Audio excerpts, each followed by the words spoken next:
Now, I had this business of respect brought home to me when I was a 9th grader in high school. That was a wonderful year. That was the year that I played the part of Abraham Lincoln in the school play because I was the only student with a beard. And really, when I passed from the 9th grade into the 10th grade, I almost forgot to shave. But at any rate, when I was a 9th grader, I went tearing down the hall one day, and the principal, Mr. Rabbit, reached out and grabbed me. Buddy, he shook me till every bone of my body rattled.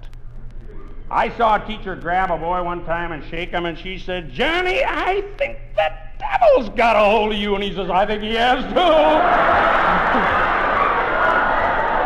But, boy, Mr. Rabbit shook me. He didn't hurt me physically, but you know what really hurt was as he shook me, I looked over, and here were some of my buddies and a school teacher standing along the wall with sort of the, you know. My pride was hurt. I was embarrassed. When Mr. Rabbit got through shaking me and I found out what he wanted me for, I hadn't done it. First time in my life I'd ever been nailed for something I hadn't done. Boy, I looked at him and I said, would you keep your grubby hands off of me? Boy, and I went running for the boys' washroom. They wouldn't let me in, the girls. But I got in the washroom and I said, I don't know who this Mr. Rabbit thinks he is, pushing me around and doing all that. Boy, and I got those fellas right back on my side. I walked in the next class period like I had a mortgage on the school, and that teacher just gave me one bit of trouble, buddy. I'd close that school. About halfway through the class period, she tapped me on the shoulder and she said, Mr. Rabbit, I'd like to see you in the office.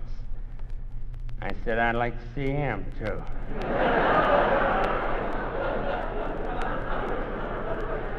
My little girl, Betsy, came to the table the other day with her lower lip sticking out. I said, be careful, Betsy, you'll stumble over that lower lip. It's not funny, Daddy.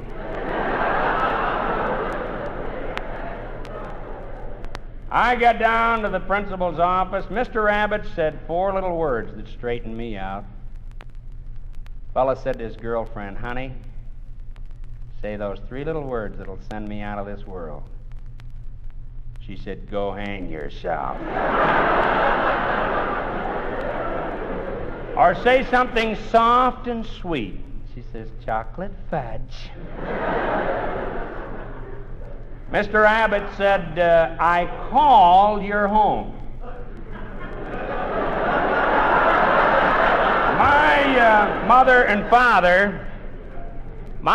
father had that old-fashioned idea, if you were in trouble at school, you were in trouble at home. He didn't talk to me. Why talk to an idiot? Boy, he just rolled me over that chair and applied the Board of Education to the seat of knowledge. And that was it. That was the SWAT that was heard around the high school. With that, I was dismissed. That night after supper, Dad said, son, I want to see you in the basement. We were going on a whaling expedition.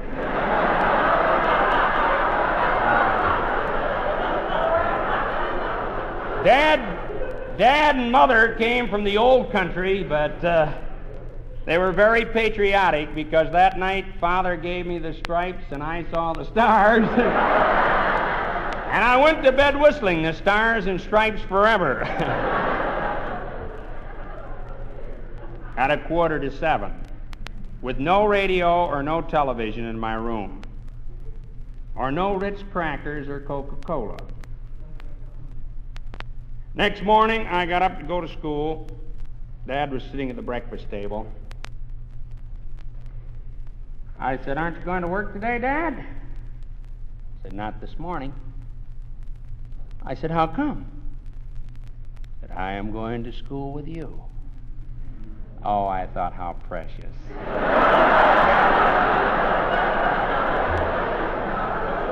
Daddy and Donnie going to school.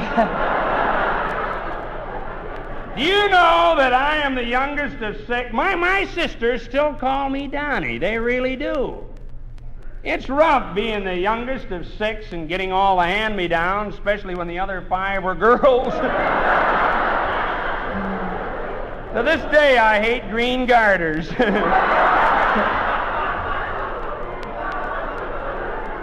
But we got to Mr. Abbott's office, and Mr. Abbott, or my father said to Mr. Abbott, he said, "What happened yesterday?" I thought he's kidding. I've gotten 2 beatings, and he wants to know what happened. This can't be the build-up to the main event. So he told him.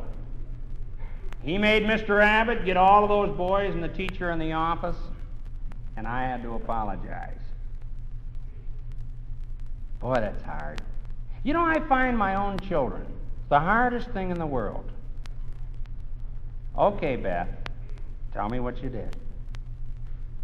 You what I did? Well, I say, I know that, but tell me. Oh, those beggars hate to tell you. It's hard to apologize. Dad said, "Mr. Abbott, this will never happen again." Of course, I knew it wasn't going to happen again. That night after supper, Dad said, "Son, I want you to go for a walk with me." I knew what he wanted. He wanted to talk to me alone. We didn't have one of these big houses with 2.5 baths and a den in it and all that sort of stuff. In fact, we didn't need a den in our house. My dad roared in every room in the house. But we had a house that was out of this world, so was the bathroom. It was way out, believe me. You know something I learned? I learned which side to put the flashlight on or you lost it. And about every 3 years, I can see several of you know what I'm talking about.